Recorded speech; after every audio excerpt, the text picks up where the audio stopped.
नमस्कार साथियों, आप सभी का स्वागत है आपके अपने परिवार यूट्यूब चैनल टी विन्नी पर। मैं मनोज कुमार आप सभी का स्वागत करता हूं।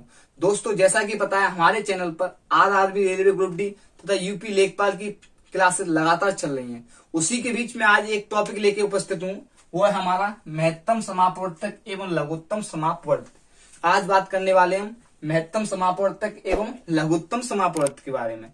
तो इससे पहले आपको मैं दो शब्द बताना चाहता हूं। एक होता है हमारा अपवर्तक, एक होता है हमारा अपवर्त्य। आपको एचसीएफ एंड एलसीएम समझने से पहले इन शब्दों को समझना होगा। अपवर्त्य क्या होता है हमारा, अपवर्तक क्या होता है। इसका दूसरा नाम होता है हमारा, इसे हम कहते हैं गुणनखंड। इसका दूसरा नाम होता है, इसे कहते हैं गुणज।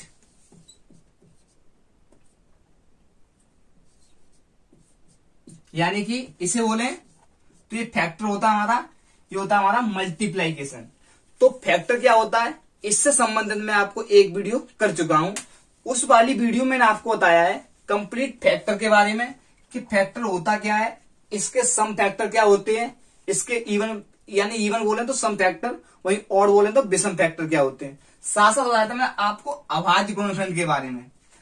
अभी बताऊंगा आपको मैं गुणज का क्या होता है, कि संख्या गुणज क्या होता है। तो जैसे मैं आपसे कहूं कि 3 6 को पूर्णतः विभक्त करता है, 3 6 को पूर्णतः विभक्त करता है, तो मैं इसे कहूंगा 6 का 3 6 का क्या है, गुणनखंड है। क्या है, गुणनखंड है। यानी कि जो संख्या किसी अन्य संख्या से पूर्णतः विभाजित हो जाए तो उसका क्या कहलाती है, वह संख्या गुणनखंड कहलाती है। तो 3 6 को पूर्णतः विभाजित कर रहा है, तो 3 क्या हो गया, उसका गुणनखंड हो गया। तो हम इसे दूसरी भाषा में कहें, 3 6 का गुणनखंड है, लेकिन 6 क्या है हमारा, 3 का गुणज। क्योंकि 6 3 से कैसा हो रहा है, पूर्णतः विभक्त हो रहा है। जो विभक्त हो जाती है वो संख्या क्या कहलाती है, गुणज कहलाती है। वो जो विभक्त करती है वो क्या कहलाती है, हमारी गुणनखंड कहलाती है। तो हम कह सकते हैं 6 3 का क्या है, गुणज है। यानी कि जो संख्या विभक्त होती है वो क्या कहलाती है, गुणज कहलाती है, और जिससे विभक्त होती है वो उसका क्या कहलाती है, गुणनखंड कहलाती है। तो यानी 3 से 6 क्या हो रहा था हमारा, पूर्णतः विभाजित हो रहा था, तो 3 क्या हो गया हमारा, गुणनखंड हो गया। क्या हो गया, गुणनखंड। यानी कि 6 का 3 क्या है, एक तरह का गुणनखंड है, और 6 क्या है, 3 का गुणज है। जैसे मैं कहूं आपसे 5 के 4 गुणज बताइए, तो आप क्या कहोगे, एक होगा आपका 5, एक होगा 10, एक होगा 15, एक होगा 20। यानी ये संख्या है जो 5 से पूर्णतः विभाजित हो जाएंगी। तो ये सभी संख्या क्या कहलाएंगी, 5 का गुणज कहलाएंगी। साथ साथ इन सभी संख्याओं का गुणनखंड क्या होगा हमारा, 5 होगा। तो जो संख्याएं विभाजित होती है वो हमारी गुणज कहलाती हैं, और जिस संख्या से विभाजित होती हैं उन संख्याओं का वो क्या कहलाता है, हमारा गुणनखंड कहलाता है। तो मैं आशा करता हूं आपको समझ में आया होगा अपवर्त क्या होता है और अपवर्तक क्या होता है। यदि समझ में आया है तो हमारी वीडियो को लाइक करें। अगर आप हमारे चैनल पर नए हैं तो चैनल को सब्सक्राइब करें। अब आगे देखते हैं। तो आपने बात अभी देखा अपवर्तक एवं अपवर्त। अब देखेंगे महत्तम समापवर्तक एवं लघुत्तम समापवर्तक। महत्तम माने गए तो इसे कहते हैं एचसीएफ, यानी कि शॉर्ट में बोलते हैं एचसीएफ। तो ये क्या होता है, हाईएस्ट कॉमन फैक्टर। वही लघुत्तम समापवर्तक क्या होता है, हमारा लोएस्ट कॉमन मल्टीप्लाइकेशन, यानी कि अपवर्त यानी के अंदर गुणज के हैं। तो हम बात करने वाले हैं पहले महत्तम समापवर्तक के बारे में। तो महत्तम समापवर्तक के बारे में बात करेंगे तो सर्वप्रथम से देखिए, इसे बोलते हैं मासा, यानी शॉर्ट में बोलते हैं मासा, या फिर ऐसे होते हैं एचसीएफ। तो महत्तम समापवर्तक क्या होता है, महत्तम माने अधिक से अधिक।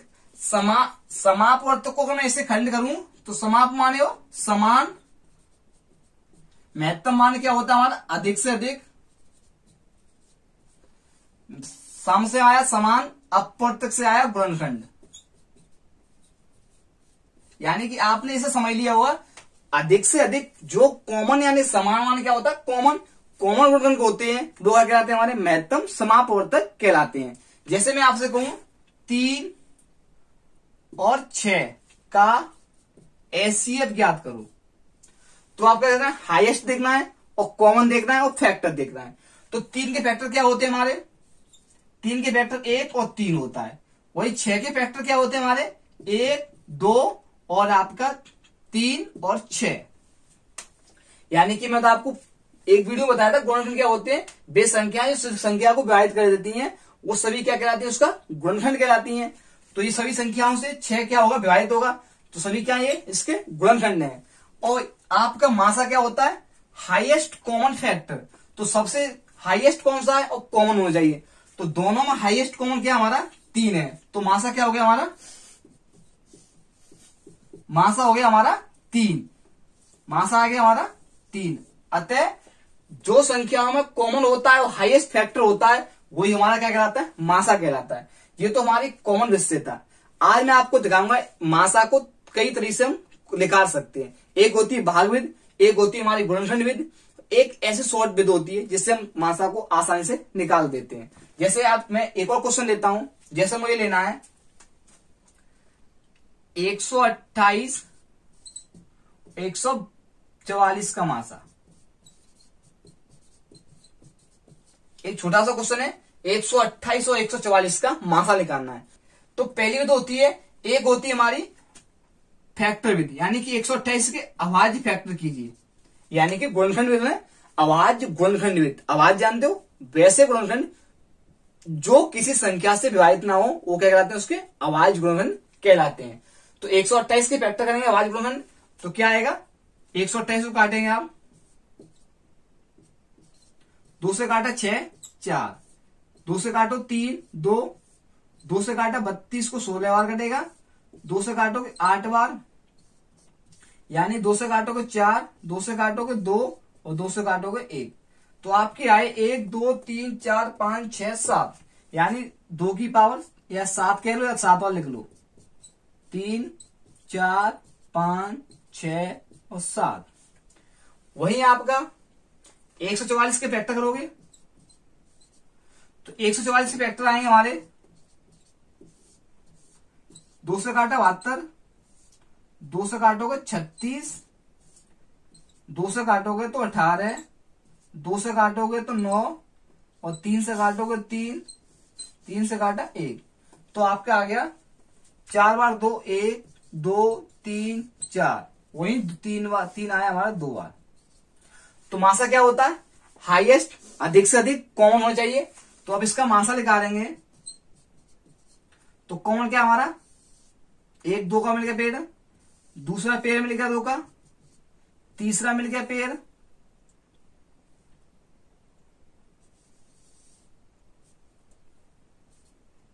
और चौथा पेड़ मिल गया। यानी कि हमको 2 2 के 4 पेड़ मिल गए बस, और इसमें कुछ कॉमन है नहीं, तो ये क्या होगा हमारा मासा होगा। तो कितना आ गया, 2 दूनी 4, 4 दूनी 8, 8 दूनी 16, 16 क्या हो गया हमारा मासा। यानी कि दोनों में कॉमन होना चाहिए और अधिक से अधिक जितना कॉमन जाए वो कॉमन फैक्टर वही क्या कहलाता है, हमारा मासा कहलाता है। तो आपने मासा को देखा, मासा क्या होता है, वह छोटी, जैसे बोल सकते हैं वह बड़ी से बड़ी संख्या, मासा की डेफिनेशन बोले तो क्या बोलेंगे, वह बड़ी से बड़ी संख्या जो दी गई संख्याओं को पूर्णतः विभाजित कर दे। क्योंकि क्या लिखा रहे हो आप, अपवर्तक लिखा रहे हो, अपवर्तक क्या करता है, संख्याओं को विभाजित करता है, गुणनखंड क्या करता है, संख्याओं को विभाजित करता है। तो इसे बोलेंगे वह बड़ी से बड़ी संख्या जो दी गई संख्याओं को पूर्णतः विभाजित कर दे, वो क्या कहलाती है, हमारी मासा कहलाती है। यानी 16 एक ऐसी बड़ी संख्या है जो हमारी 128 को पूर्णतः विभाजित करेगी, साथ साथ 144 को भी पूर्णतः विभाजित करेगी। अर्थात इससे छोटी संख्या हो सकती है लेकिन इससे बड़ी कोई संख्या नहीं होगी, क्योंकि इससे छोटी संख्या क्या होगी हमारी, 8 भी होगी, 4 भी होगी, 2 भी होगी, इन संख्याओं से भी संख्या विभाजित होगी। लेकिन क्या है हमारा हाईएस्ट कॉमन फैक्टर, यानी कि बड़ी से बड़ी संख्या जो दी गई संख्याओं को पूर्णतः विभाजित कर दे वही कहलाती है, हमारी मासा कहलाती है। और क्वेश्चनों को देखते हैं दूसरी विधि से। अगर मैं इसी क्वेश्चन को दूसरी विधि से देखता हूं, एक विधि होती है हमारी भाग विधि, एक विधि होती है हमारी भाग विधि। तो भाग विधि क्या होती है कि छोटी संख्या से बड़ी संख्या को क्या करते हैं, भाग करते हैं। सेकंड विधि होती है हमारी भाग विधि, भाग विधि। भागविद क्या होती है, छोटी संख्या से बड़ी संख्या में क्या करते हैं, भाग करते हैं। तो 128 से भाग करेंगे 144 में, एक बार जाएगा, 128 आया, तो बचा कितना, 14 में से 8 गया, 6 बचा, 1 बचा, फिर यहां 16 आ जाएगा, 128, तो 16 अट्ठे 128, यानी पूर्णतः विभाजित हो गया। तो जिस संख्या से पूर्णतः एंड में विभाजित होता है, शेष पर 0 बचता है, वही उसका क्या कहलाता है, मासा कहलाता है। तो मासा कितना आ गया हमारा, ऐसे बोलते हैं एचसीएफ, कितना आ गया हमारा 16। यानी ये कौन सी थी हमारी भागविद, ये कौन सी थी हमारी गुणनखंड विधि, यानी कहते हैं अभाज्य गुणनखंड विधि। तो आपने अभाज्य गुणनखंड से देखा और किससे देखा, भाग से देखा। लेकिन एक और तीसरी विधि होती है हमारी, उसी तरीके से देख सकते हैं, उसे हम कहते हैं ट्रिकली मेथड से देखेंगे। तो हम इसे देखते तीसरी विधि से, ये कोई विधि तो है नहीं, लेकिन इसे बताता हूं आपको, ये शॉर्ट तरीका है हमारा। 128 है हमारा, एक संख्या हमारी 144। तो आप दो संख्या, तीन संख्या, कितनी संख्या दी हो, आप उनमें से ऐसी नई संख्या दीजिए जो बहुत ही नजदीक हो। तो मैंने देखा 128 और 144 एक दूसरे के काफी नजदीक हैं। अभी दो ही संख्या है, दो ही संख्या है, तो इनमें क्या नजदीक देखेंगे, इनका करते हैं डिफरेंस, इनका करते हैं डिफरेंस करते हैं।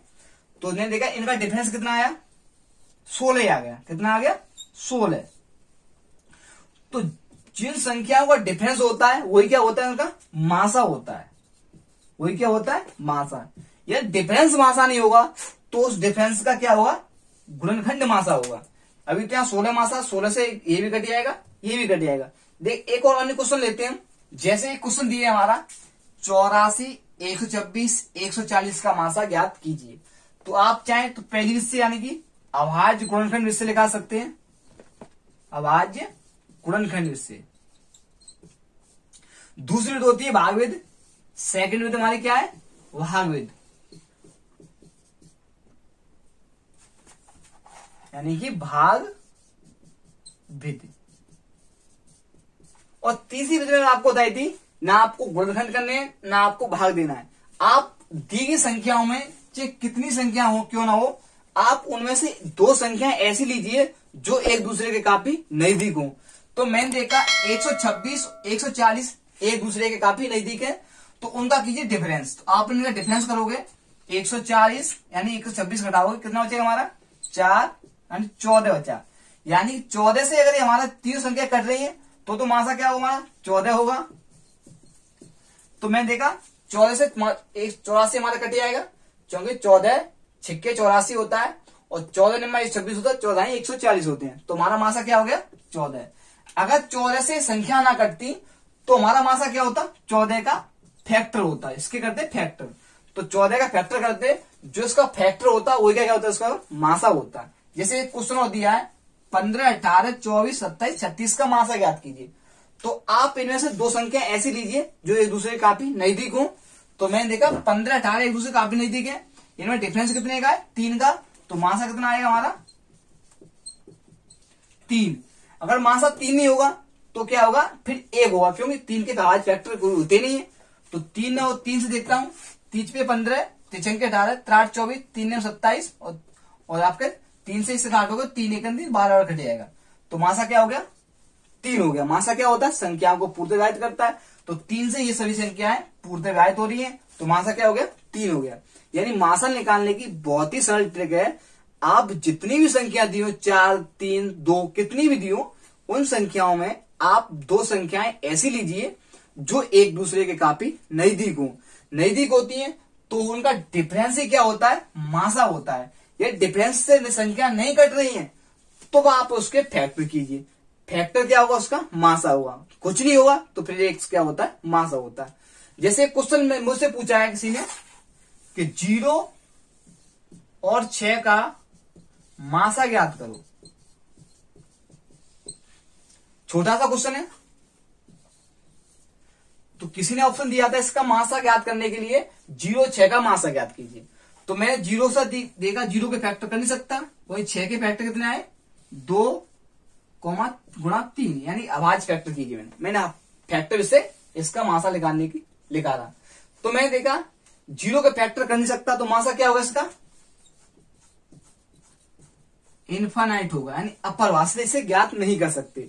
लेकिन कुछ लोग कहते हैं इसे ऐसा कर ले, 0 गुणा 2 कर लो, गुणा 3 कर लो, तो भी 0 रहेगा, क्योंकि गुणा करके वो संख्या प्राप्त हो जाए। जैसे 6 हमारी 3 दूनी 6 होता है, तो हमारी फैक्टर क्या होता है, गुणा करके वही संख्या आती है।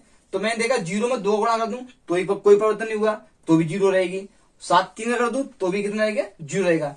तो आप तो देखोगे तो मासा कितना रह देगा, मैं फिर तुम्हें 2 कौन मिल जाएगा, 3 भी मिल जाएगा। तो मासा कितना रह देगा, मैं 2,3, जो कि कैसा होगा, गलत होगा। क्योंकि मैंने आपको बताया है किसी संख्या का गुणनखंड उस संख्या से कभी भी अधिक नहीं आ सकते, यानी कि कोई भी संख्या होगी उसके गुणनखंड अभाज्य गुणनखंड करें या कैसे भी गुणनखंड करें, उस संख्या से ज्यादा नहीं हो सकते। अतः ये संख्या के गुणनखंड नहीं होंगे, तो क्या होगा, 0 का गुणनखंड सिर्फ 0 ही होगा, 2 3 नहीं हो सकते। तो जब कभी आप किसी संख्या का मासा निकाल रहे हैं या लासा निकाल रहे हैं, तो किसी भी संख्या का आप गुणनखंड निकाल रहे हो, तो उस संख्या का गुणनखंड उस संख्या से कभी ज्यादा नहीं आता है। जैसे बात करूं मैं 18 के गुणनखंड याद कीजिए, तो 18 के सभी गुणनखंड होंगे हमारा, 1 से भी कट जाता है, 2 से भी कट जाता है 18, 3 से भी कटता है हमारा, ये 4 से कटेगा नहीं, 5 से कटेगा नहीं, 6 से कट जाएगा, 9 से कट जाएगा और ये 18 से कट जाएगा। यानी कि कितने गुणनखंड आए, 1 2 3 4 5 6, यानी 18 के गुणनखंड आए 6। कितने आए, 6। लेकिन सभी गुणनखंड कैसे हैं, उस संख्या से छोटे हैं या उसके बराबर हैं। तो 0 के गुणनखंड ना ही 2 हो सकता है ना ही 3 हो सकता है, क्योंकि किस संख्या के अभाज्य गुणनखंड या गुणनखंड उस संख्या से कभी भी ज्यादा नहीं आते। तो किस संख्या का 0 के साथ मासा लिखा जाए या लासा लिखा जाए तो क्या आता है, अपरिभाषित आता है, यानी उसे हम ज्ञात नहीं कर सकते। तो ऐसे और क्वेश्चन देखते हैं। जैसे क्वेश्चन दिया है 14/33, 42/35, 21/22 का मासा ज्ञात करो। यानी कि जब संख्याएं भिन्न के रूप में होती हैं तो उनका मासा किस तरह निकालेंगे।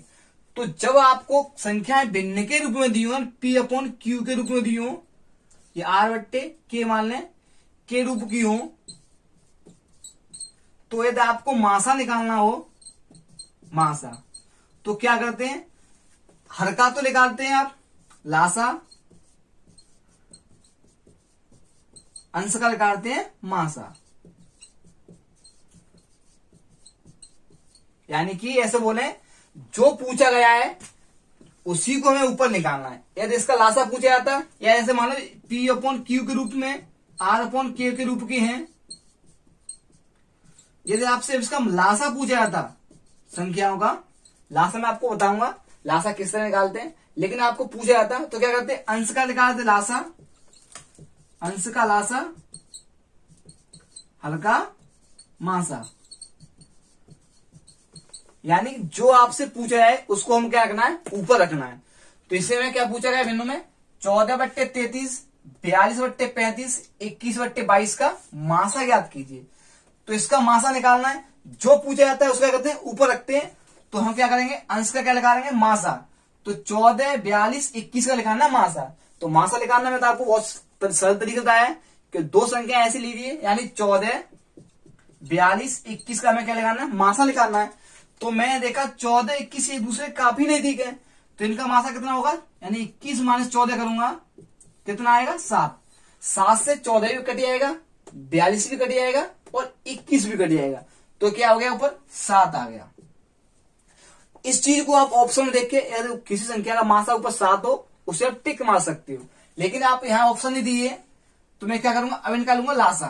तो आपको 35 और 33 और 22 का क्या लेना है, लासा लेना है। यानी 33, 35 और 22 का क्या लेना है, हमें लासा लेना है। तो लासा क्या होता है, सेम इसे भागवत से बता रहा हूं, आपको जब नेक्स्ट वीडियो बताऊंगा तब आपको 2-3 तरीके से बताऊंगा। तो अभी वैसे भागवत से देखेंगे तो ये संख्या किससे कट जाएंगी, तीनों। मैंने देखा 11 से कट गई, 11 33, ये नहीं कटेगा, इसे रहने दो, 11 22, 3 से काटेंगे, 3 1 3, 35 नहीं कटेगा, 2, फिर 2 से काटेंगे, 1 35 1, यानी कि फिर से 5 से काट दो, फिर 7 से काट दो, तो क्या होता है 1 7 बार जाएगा, 1 बार आएगा, फिर 7 से काटेंगे सभी संख्या, जब तक 1 1 ना हुए तब तक करते रहते हैं। तो मैं देखा 5 और 2 को छोड़ दो, क्योंकि गुणा करना बहुत आसान हो जाता है। तो 11 11 33, 33 सत्ते, यानी 33 का गुणा 7 में करना है। 33 गुणा 7, तो 7 × 21 की एक हासिल 2, 7 × 21 और 2 23, यानी कितना आ गया 231 और एक इसकी 0। जहां आपको 5 और 2 दिखाई दे उसे छोड़ दो, उसकी लगा देते एक 0, तो कितना आ गया 231 पे लगा देंगे एक 0। तो इसका आंसर क्या होगा 7/2310, इसका लग रहेगा मासा। एक और ऑप्शन दिया, एक क्वेश्चन और दिया हमें 1134, 1344, 1701 का मासा ज्ञात करो। इसके 4 ऑप्शन दिए 42, 21, 23, 29। तो जब मैं बताया संख्या आपको 2, 3, 4 कई या 5 कई प्रकार की संख्या दी हूं, तो आपसे क्या पूछा है मासा। तो मासा निकालते समय आपको क्या करना है, ऐसी संख्या देखनी जो एक दूसरे के काफी नजदीक हो। तो मैंने देखा 1134 और 1344 एक दूसरे के काफी नजदीक हैं। इनका निकालेंगे हम डिफरेंस। इनका क्या निकालेंगे डिफरेंस। तो मैंने इनका डिफरेंस निकाला, यानी कि 1344 में से घटाऊंगा 1134, तो डिफरेंस कितना आएगा 0, 1, 2, 210 आ गया, जो कि ऑप्शन में है नहीं। मैंने कहा डिफरेंस ही क्या होता है, मासा होता है, तो 280 इसमें ऑप्शन में है नहीं। लेकिन हमने कहा था आपसे कि अगर जो डिफरेंस मासा नहीं होगा तो उसका क्या होगा, उसके फैक्टर क्या होते हैं, उसका मासा होते हैं। तो 210 को 2 से काटोगे, 2 × 2, 1 में नहीं जाएगा, 0 लगा लेंगे और 2 × 10, 105 आएगा। 105 इसमें ऑप्शन नहीं है।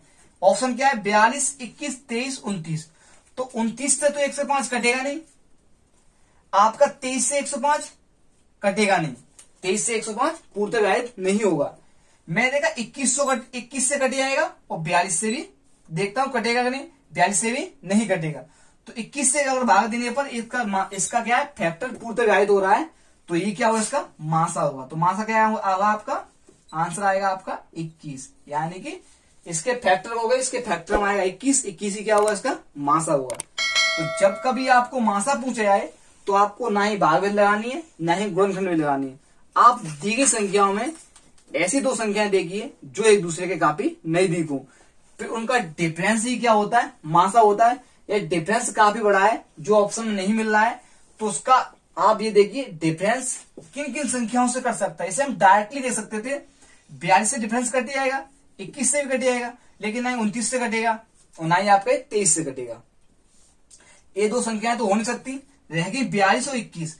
तो मैंने देखा इसके फैक्टर के 105 आया, 105 42 से कटता नहीं है, तो किससे कटेगा 21 से कटेगा, तो 21 से क्या होगा हमारा मासा होगा।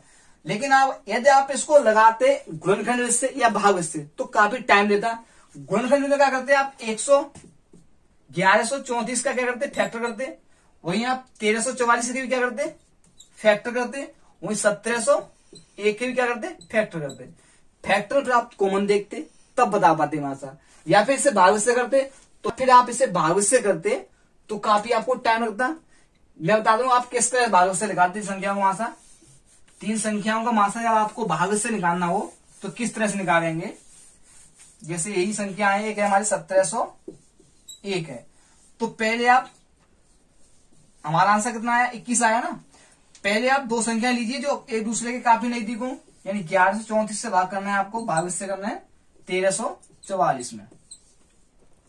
एक बार जाएगा 1134, 0, 1, 2 से बचेगा, फिर इसमें करेंगे इससे डिवाइड।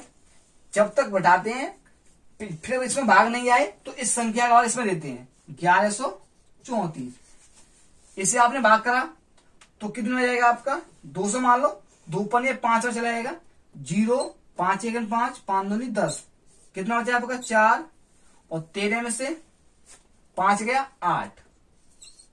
अब ये भी नहीं घटेगा इससे, यानी कि तो क्या करेंगे इसे भाग में लगा देंगे, 210 को ले आएंगे तो 84 × 84, 84 दूनी 168, कितना बचा हमारा 2, यहां से तो कितना आ गया 10, 10 में 42, इसे काटेंगे 84 आएगा, तो 42 दूनी 84 होता है। 84 हो गया, जिससे कटी आए उसी संख्या से क्या करना है नेक्स्ट संख्या में भाग देना है। तो 42 से भाग देंगे 1701 में, तो आपका 4 हो जाएगा, 4 दूनी 8 और 4 चौके 16, बचा कितना 2, और यहां से क्या बचेगा 2 बचेगा, बस उतार लिया 1 का। अब इसका भाग इसमें नहीं जाएगा तो इस संख्या को यहाँ भागफल में ले आएंगे, इसे यहाँ रख देंगे, तो 21 दूनी 42, यानी कि जिस संख्या से लास्ट में 0 हो वही क्या होता है मासा। तो मासा कितना लग रहेगा हमारा, मासा आ गया 21। यानी कि यदि आपको भाग से लगाना होगा तो पहले 2 छोटी संख्या लेनी है, फिर उसका प्रोसेस करना है, जहां से 0 हो जाए उसी संख्या से अगली संख्या में भाग देना है। तो जिसका एंड में 0 होता है वही क्या होता है हमारा मासा होता है। ये काफी लंबा पड़ता है, या आप उसे गुणनखंड रिश्ते करेंगे तो उसमें कॉमन देखेंगे, ये काफी कैसा हो जाता है, बड़ा हो जाता है। तो जब कभी भी आपको मासा पूछा जाए, जब आपको 3 संख्याएं या 4 संख्याएं या 5 संख्या दी हो, तो आपको कुछ नहीं करना है, बस उनमें से 2 संख्या ऐसी लीजिए जो काफी एक दूसरे के नजदीक हो, उनका कीजिए डिफरेंस। तो मैंने अभी बताया था आपको 1344 और 1134 एक दूसरे के काफी नजदीक है, इनका डिफरेंस होता है 210। तो 210 ही क्या होता मासा होता, लेकिन ऑप्शन में मतलब 42, 21, 23 और 29, तो ये तो हो नहीं सकते क्योंकि ये इससे विभाजित नहीं हो पाएंगे। तो अब रह गया हमारा 42 और 21। अब देखेंगे इसके फैक्टर, तो मैंने इसके फैक्टर किए 10 के, यानी जब आपको ऑप्शन में ना ले तो कीजिए आप उस संख्या के फैक्टर। तो फैक्टर करोगे तो 105 आ गया, 105 भी इस ऑप्शन में नहीं है, पर लेकिन मैंने देखा 105 किन संख्याओं से कर सकता है, तो 42 से कटेगा नहीं, 21 से कट जाएगा। तो 21 के फैक्टर में आता है आपका 21 के गुणज में आता है, बोले 21 के गुणज में आता है आपका 105, तो 105 21 के गुणज में आता है, तो 21 ही क्या होगा हमारा मासा होगा। यानी मैंने आपको आज सिखाया मासा के बारे में, नेक्स्ट वीडियो में बात करेंगे हम लासा के बारे में। यदि आपको हमारा ये वीडियो पसंद आया हो तो हमारी वीडियो को लाइक करें, यदि आप चैनल पर नए हैं तो चैनल को सब्सक्राइब कर लें। धन्यवाद।